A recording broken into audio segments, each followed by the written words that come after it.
sou homem, se eu percebo que dentro de mim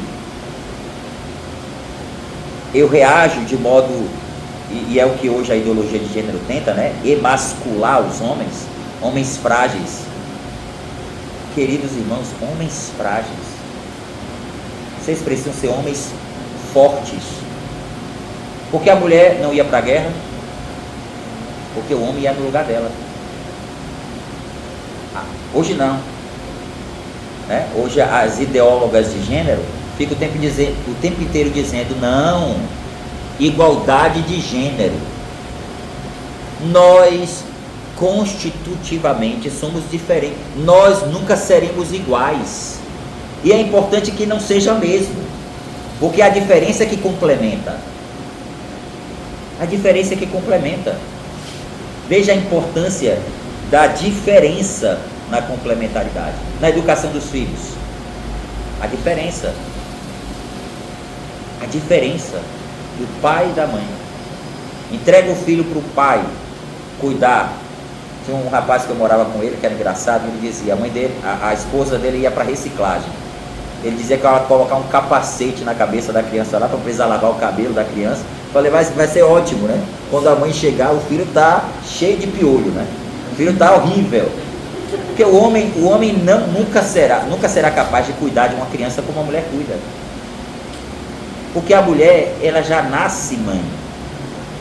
Todas vocês, tem um vídeo que eu acho muito bonitinho de uma criancinha que ela carrega, acho que é o seu irmão, e ela, bem pequenininha, ela coloca ela bem pequenininha, coloca a criancinha no colo dela, né? A mãe coloca, né? E ela começa a beijar a criança e a chorar. É claro que ela não tem consciência da maternidade.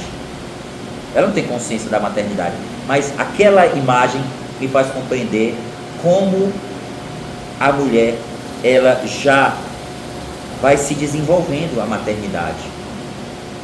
O homem, ele se torna pai, a mulher já nasce mãe. Diferente, né? As diferenças.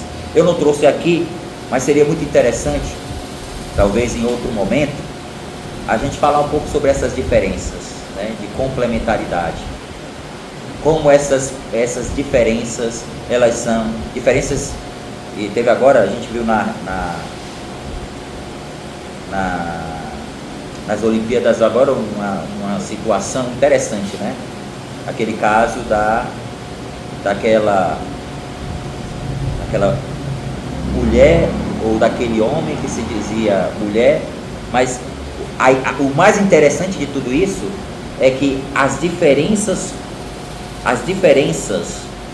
orgânicas mostravam que tratava-se de um homem. As diferenças, né?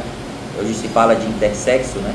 Mas assim, o interessante é que hoje eu estava vendo um vídeo falando sobre isso, dizia que aquela pessoa, aquele homem, toda a estrutura não é a estrutura toda, o corpo, não sei se vocês viram isso né?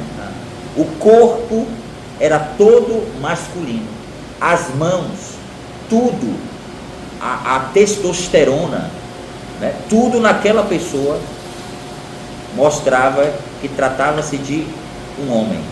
A força, né? A musculatura, tudo. Isso é que diferencia. Isso é que mostra a diferença entre nós.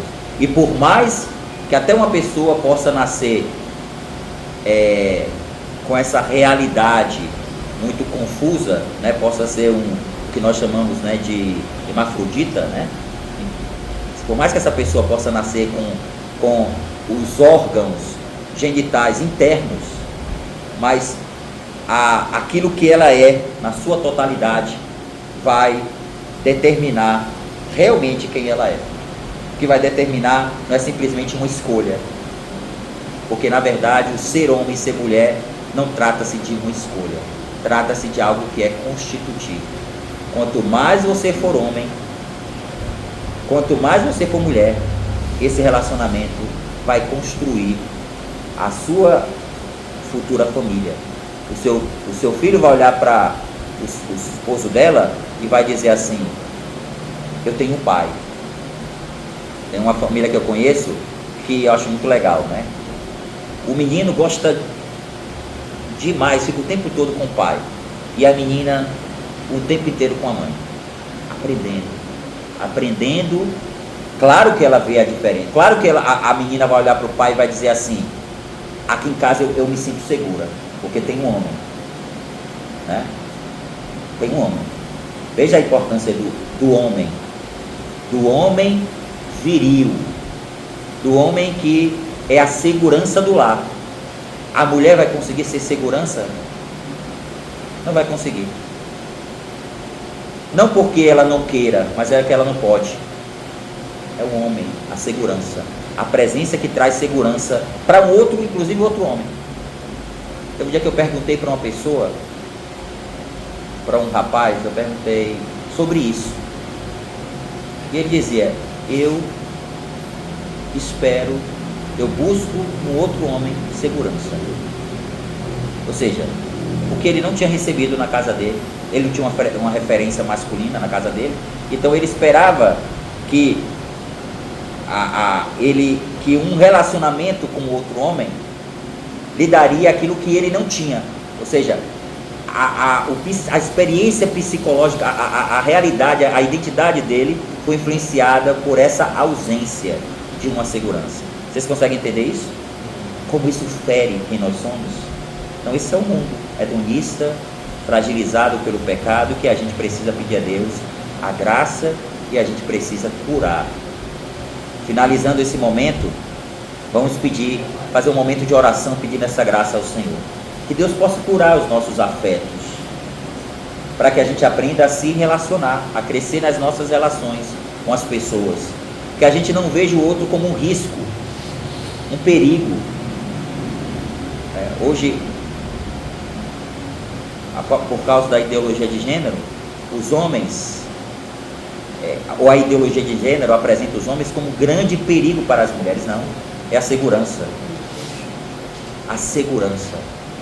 Vamos pedir ao Senhor que cure talvez as nossas experiências de pecado, as nossas experiências que foram nos levando a não ter um olhar sóbrio sobre a nossa sexualidade.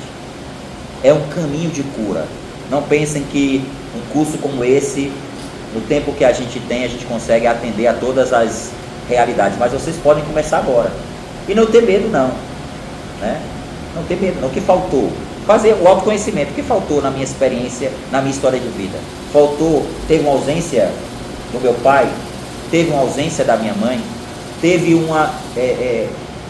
eu vivi experiências que foram muito frustrantes, pois agora eu quero curar, eu quero me expor à graça de Deus, eu quero deixar Deus trabalhar, porque na verdade Deus me criou para ser feliz, e a sua vida, a sua sexualidade, os seus afetos, tudo em você deve convergir para a felicidade, para você se realizar como pessoa. Amém?